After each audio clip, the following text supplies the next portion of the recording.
Boa tarde, escoteiros de todo o Brasil. Nós somos os 5 escoteiros que estávamos a bordo do navio Lord Nelson e estamos aqui para passar um pouco dessa experiência, tudo que aprendemos nesses 17 dias de navegação, do Rio de Janeiro a Recife. Gostaria de começar aqui apresentando esses 5 tripulantes. O Arthur, do 123 Yamar Almirante Saldanha. Nosso amigo Alexander, do 7º Yamar Benevenuto Cellini. Eu, Lucas, do 123 Yamar Almirante Saldanha, sempre alerta. Nosso amigo Daniel, do Gaviões do Mar, do 4º Yamar.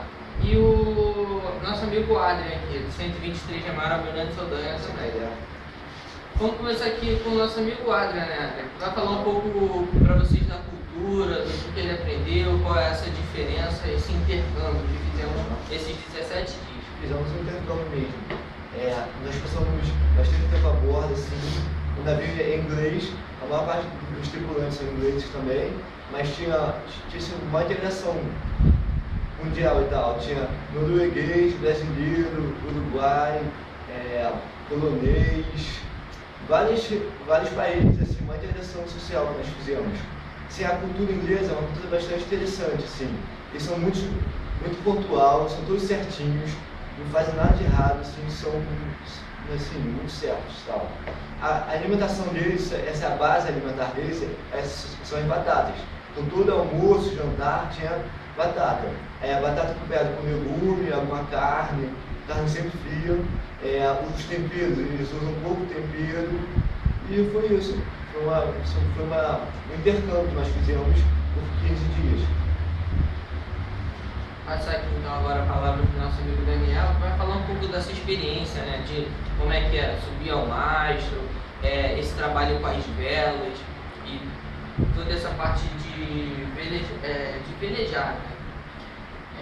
A experiência, além de ter subido nas velas, eu fui intérprete dos escoteiros, estava falando inglês, o navio era basicamente inglês mesmo para a universidade. A língua era em inglês, quando ia anunciar alguma coisa no Atlântico, tudo sempre em inglês. A experiência subir no mastro é muito legal porque, para começar, para botar a vela chamada course, que é a primeira vela, na primeira plataforma, são 15 metros de altura. Então você tem que subir 15 metros para desamarrar a vela, preso pelo cabo, meio que o navio balançando. Não é um trabalho muito fácil. Aí você começa com a course, você tem além da course topsail, gallants and royals. A royal é a vela mais alta, que se encontra no topo do mastro, você tem que ir lá no topo do mastro para mexer nela. São 25 metros de altura e lá o barco balança bastante, porque é o mastro com o efeito da altura potencializa o balanço da maré. O barco consiste de 4 velas no main mast, que é o mastro principal, mais 4 no mizzen mast e mais 4 no foremast, além das lateen sails, que são triangulares, e do spanker, que também fica lá no mizzen mast.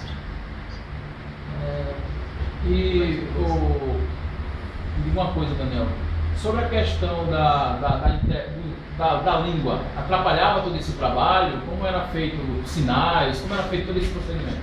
Bem, eu não ia ter muita dificuldade com a língua, sempre que eu estava junto com eles eu podia traduzir as coisas, mas aí quando eles estavam sozinhos, eu não conseguia responder como funcionava quando estavam sozinhos. Bom, no início foi meio difícil e tal, mas depois todo mundo já estava se virando na língua, todo mundo estava falando um pouco das coisas e tal.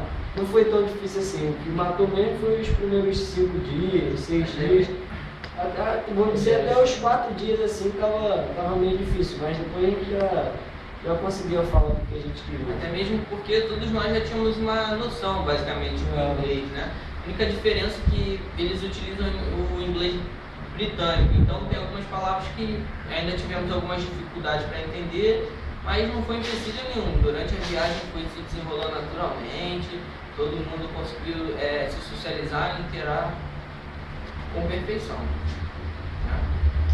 Bom, vou passar aqui então a volta para o nosso amigo Alexander, que vai falar um pouco para vocês como é que foi essa parte de conhecimento do navio, de casco, como é que ele foi feito, Essa parte que nos foi passada de uma forma excelente durante a nossa viagem. Bom, para começar, né, eles foram, assim, super atenciosos com a gente, né, durante toda a viagem. E ao longo dessas semanas que se passaram lá no navio, eles pegaram a gente várias vezes, né, para nos poder Fala. Olha pra mão, vai. E eles, por várias vezes, pararam para nos ensinar coisas a respeito do navio. Como, por exemplo, sobre vela, né, sobre casco, né, sobre a história de como foi criado aquele navio. Que é um navio que foi criado, se não me engano, na década no século passado, né, para 85, né, esse navio foi feito em 85 para comemorar o jubileu da rainha da Inglaterra. E o navio, né, ele é um navio grande, né, junto com ele foi construído também outro, né, o The Nations, né, e que, assim, esse foi construído em aço, né, tem, se eu não me engano, O Lord Nelson tem 55 metros de comprimento, o The Nations é um pouco maior, deve ter 65. A diferença de vela do Lord Nelson, o Lord Nelson tem 4x4 além das Lightning Sails e o Spanker. O The Nations, além da primeira vela, a Top Sails, da Gallants e Royals, tem a High Gallants, Flying Royals e Space Flying Royals, que é muito mais alto. Então o macho dele tem não só 4 retrancas, mas 5 retrancas, e o macho dele é bem mais alto que o Lord Nelson, então seria um trabalho mais difícil. É a diferença. Esses dois navios, além do outro menor, que é o Royalist, são, como a Alexandre disse, da Jubilee Sailing Trust, foi feita para a rainha lá no Jubilee da rainha inglesa. E como o nosso amigo Alexandre estava dizendo aqui, né, o casco dele é feito todo em aço, né, e o formato ele é um pouco mais arredondado do que o normal, né, que é um barco para, embora ele ainda se balance muito, é um barco para ter uma estabilidade maior, para ele ser um pouco mais robusto, né, pela navegação que ele faz aí, dando a volta ao mundo. Se eu não me engano, o Lord Nelson está dando agora a segunda volta pelo mundo, mudando sempre de tripulação, sempre vindo pessoas novas, entendeu? Aproveitando, meu amigo Lucas, referente à rotina dentro do navio. Fala rapidamente assim, como era na verdade a rotina, dormia, quantas horas de trabalho, como era feito, penteava o cabelo, fazia umas coisas tudo normalmente. Me conta isso aí um pouco aí pra gente Então, ficar ciente das coisas que vocês passavam lá. Assim que nós embarcamos no primeiro dia do navio, né, que foi na verdade, nosso embarque de reconhecimento, nós fomos divididos, os 5 escoteiros foram divididos em 5 grupos diferentes. Ou seja, não ficando, só, se não me engano, só eu fiquei sozinho, o Arthur, né, ficou sozinho de escoteiro também, mas tinha outros brasileiros no grupo dele. O Adrian o Alexander ficaram no e escolhidos foram 4 grupos, né, diferentes. Cada grupo tinha pelo menos um escoteiro. A rotina acontecia onde nós tínhamos o watch, que nós chamamos, né, que é onde nós subimos numa parte um pouco mais elevada na polpa do navio, né, onde podíamos observar em um ângulo de 360 graus praticamente. Ficamos ali numa escala geralmente de 4 em 4 horas para ver se acontecia alguma mudança, algum navio se aproximava ou para serviço mesmo, se precisasse mudar alguma vela, entrasse algum vento repentino e para também controlar o navio, né? Todos nós aqui ficamos no leme durante essa viagem. Mais alguma coisa? A rotina, como ele falou, exatamente. Tinha o watch de 4 horas, quem acabava pegando o watch de madrugada, de meia-noite às 4, ou de 4 às 8 da manhã, ia fazer só mais 2 horas depois, no horário respectivamente de 4 às 8 e 6 às 8. Ele não esqueceu de mencionar, mas sempre que a gente acordava para tomar um café, aí ia encontrar com o nosso grupo de manhã, e logo depois desse encontro, a gente ia fazer o happy hour, que tinha que limpar o navio todo dia. Esfregar o casco, limpar os corrimões, todo dia tinha uma hora que a gente ia ter que esfregar o navio. Menos no domingo, que o domingo era o dia da missa. Ô Daniel, aproveitando, você me falou que tem uma famosa sopa da pimenta. Me conta aí um pouco dessa sopa da pimenta. Esse foi no dia 11, quando chegou no porto, o cozinheiro fez uma sopa, né? Água, cebola, muita pimenta. É a sopa de pimenta. Foi algo que foi bem diferente pra gente. Nós estamos muito acostumados uma sopa Muito picante, né? muito Então não é uma sopa encorpada. Lá é água com a cebola boiando e bastante pimenta. exatamente. Gostosa. Ok. Uma delícia. A gente observou na viagem de vocês, pelas fotos antecipadas que vocês criaram, que eram colocadas nas redes sociais, no Face e tal, né? Então, a gente observava que vocês seguiam uma rotina de horário pelo cansaço. Como era a dormida dessa rotina? Como é que você se sentiu nessa dormida? Fala um pouco aí. Vocês me contaram que era meio sinistro, né? Essa Bom, dormida. a hora, pra mim, ela era bem... Como é que eu posso dizer? Não tinha uma hora certa, entendeu? A hora que eu tava cansado era a hora que eu ia dormir. Eu fazia o watch, a happy hour e tudo, aí eu dormia. E descansava até o próximo watch. Aí nesse próximo watch era a hora que eu ia fazer o meu trabalho e quando acabava eu dormia de novo. E assim por diante. O único hora que você podia dormir era o tempo que você tinha livre. Só, geralmente nos intervalos desse watch, né? Que era os pontos de observação. E o único momento, né, que você estava livre desse watch, que era esse ponto de observação, era os momentos que você estava trabalhando na cozinha. Que aí você tinha que ajudar na cozinha em todas as refeições. Almoço, janta, né, e café da manhã. Você tinha que estar trabalhando na cozinha, lavando louça, secando louça, servindo, preparando o prato, tudo isso, cortando os legumes, preparando as saladas. Era uma rotina bem, né? Pausa. Bem difícil. Pausa. Então, e essa rotina mesmo, que era sempre bem metódica, digamos assim. Certinho. E mudando um pouco de assunto aqui, também para finalizar essa experiência, gostaria que o Arthur falasse um pouco aqui do como é que foi essa interação, né, com os deficientes físicos, de cadeira de roda, né, o que nós passamos, o que nós aprendemos com isso. Bom, o navio ele era adaptado para deficientes, né? E tinham várias coisas no navio que eram para facilitar, elevadores, rampas. A gente fez até um trabalho com a Légia, que era uma das imediatas, para a gente descobrir o que era que ajudava os deficientes no navio. E a gente ia passar um dia na cadeira de rodas para ver qual a dificuldade das pessoas, né, os deficientes no navio. Nosso amigo Alex ficou vendado, ele teve até a experiência de dirigir o barco, né, de olhos vendados, que deve ter sido muito legal. E a gente ficou na cadeira de roda. É bem complicado, mas o navio está bem adaptado. Eu achei bem adaptado para isso. E a gente teve até um momento que a gente subiu o cadeirante até o mastro. E eu achei isso maravilhoso, né? Deve ter sido bem legal para eles ter subido lá. Essa experiência, né, de poder ter o visual que até então só a gente podia. Eu acho que a ideia do barco é bem interessante, de colocar os cadeirantes lá, cegos, eu acho bem maneiro.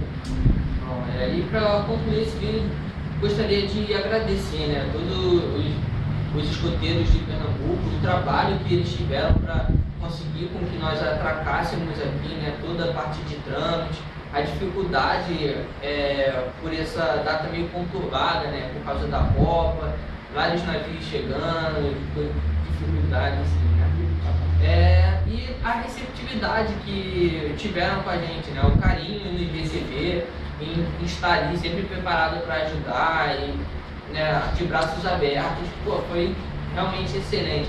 Nos trouxeram até aqui onde nós estamos agora, né, na região. Nós ajudamos aqui também, temos a nossa força e só temos realmente a agradecer e espero voltar aqui ainda várias vezes, ver esse movimento todo crescer e esperar vocês também e receber vocês com todo esse carinho no Rio de Janeiro, sempre que vocês quiserem. Então, para finalizar, né? 1, 2, 3.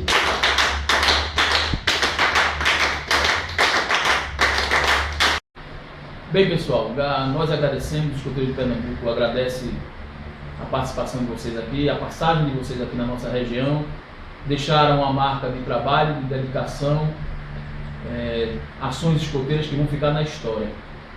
Como vocês sabem, e falando nesse momento em para todo o Brasil, para as pessoas que estão nos acompanhando nas redes, vocês sabem que vocês ficaram na história com essa viagem de vocês.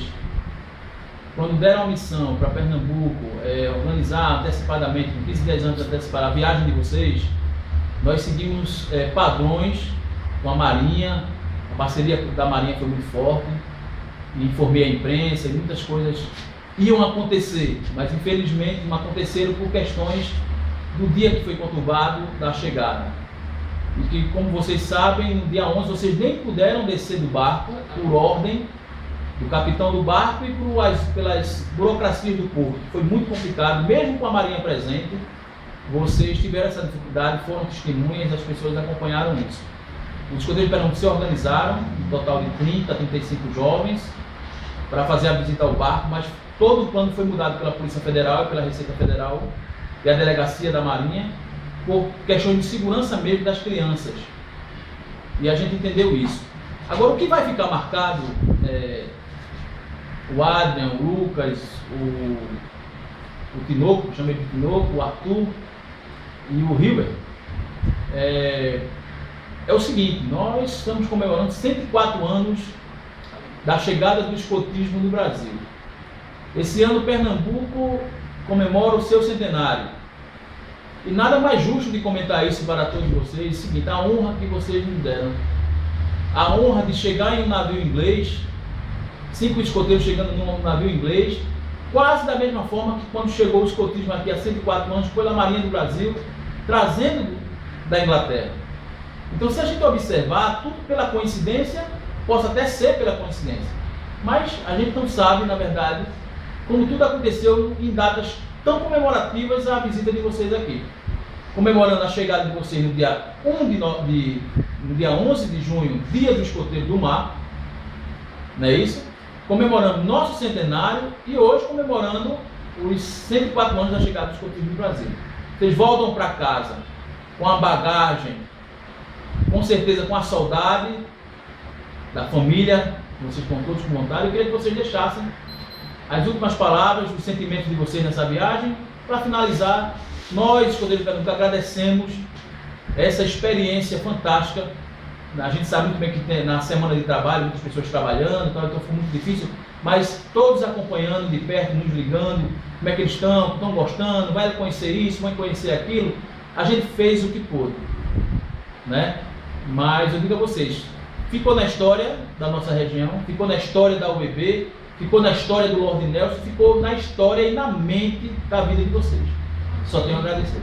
E nós também só temos a agradecer, né, a toda essa recepção que nós tivemos, todas essas datas que conheciam, também foi fantástico, nem nós acreditávamos nisso tudo, entendeu? E sem dúvida, vai ficar na história, na vida de cada um, contar para os filhos, mostrar o que é o escotismo, trazer para conhecer isso também, entendeu?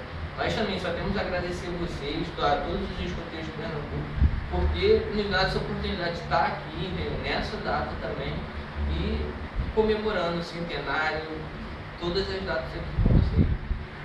Que vocês também falassem alguma coisa, agradecessem. Acho que não tem nada para falar mesmo, não. Acho que é só agradecer pela recepção mesmo. Todo o trabalho que vocês tiveram, toda a infraestrutura montada, por mais que tiver. Tivemos um problema no dia 11, não desembarcar, mesmo a gente já estava preparado bem para toda essa dificuldade do porto, da Marinha, da Polícia Federal, mesmo assim vocês não desistiram, estavam ali, entendeu? Presentes, dispostos a ajudar, a divulgar essa viagem, o movimento. Pô, não tenho palavras mesmo para agradecer vocês. Nós te agradecemos. Acho que merece outra palma, merece não? 1, 2, 3.